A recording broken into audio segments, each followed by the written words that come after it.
4.5 years ago, we had started off in this venture to develop our own technology to build our own antennas. This particular project got started when we realized that there was a need for a new technology to accommodate the requirements of these very high frequency systems that our customers were starting to ask for. We settled on using carbon fiber and composites because they've got a lot of benefits that sort of surpass metal. It's really the future of where antennas are going. From the initial design inception, we knew that we had to maintain very, very tight tolerances and tight surface accuracy on our panels, right from the initial casting all the way up to when we're actually installing them at site. So with that in mind, we try to implement checks and balances all the way along through our whole production process. So we use what's called vacuum infusion, and that's a process that basically allows us to lay up our dry preforms onto very tight tolerance molds and then inject resins into them, casting our net shape. The opportunities available with the composite antenna are to create higher frequency communication systems for mobile communications.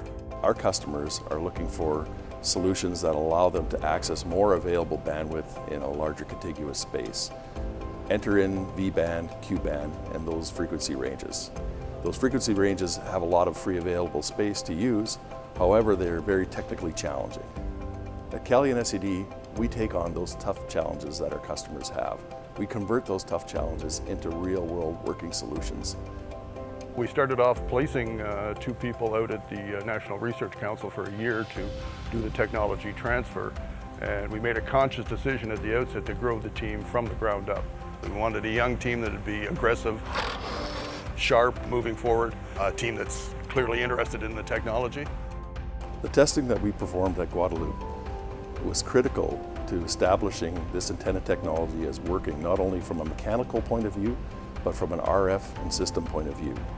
So the tests that we performed there did validate and verify that this antenna is a working, viable solution to Q and V band, which is very necessary for the industry right now.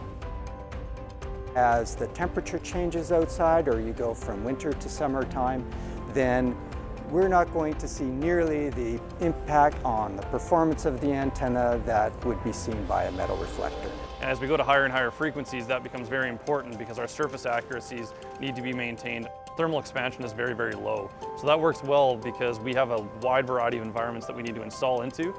With carbon fiber composites becoming more and more common, the cost point was becoming attractive as well. They're lightweight, rigid structure, easy to deploy, and when combined with inlaid de-icing, provide an excellent alternative to the steel structures that you see today. They also offer lower installation costs and much faster deployment. We're fortunate here at SED that we've got such a breadth of capability that we're able to bring so many different amounts of expertise to the problem and solve each of them one at a time.